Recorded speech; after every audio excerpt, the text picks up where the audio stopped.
Kita boleh berubah jadi manusia yang lebih baik dan berjaya bila kita buat 3 perkara simple ni. Okey, tengok video ni sampai habis. Siapa tahu 3 perkara simple ni boleh jadi asbab untuk kita capai banyak impian kita. Okey? Pertama, setiap hari tuliskan target harian anda. Sebagai contoh, hari ni aku nak buat 5 video.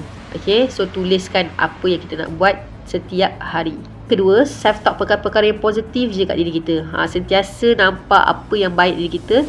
Dan kita cakap, aku ni rajin, aku seorang yang positif, aku boleh berjaya macam orang lain. Supaya diri kita jadi apa yang kita nak tu. Yang ketiga, buat tindakan setiap hari secara konsisten. Walaupun tindakan tu kecil, buat secara konsisten.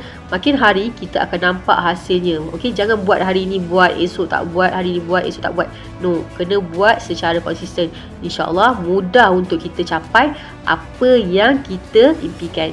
Kita ni sebenarnya tak perlukan motivasi banyak-banyak pun. Yang pentingnya, apabila kita mulakan tindakan, ia akan mencipta momentum untuk kita terus bergerak ke hadapan. Kalau kita tak ubah cara kita berfikir dan tindakan kita, kita akan stuck dekat situ sampai bila-bila.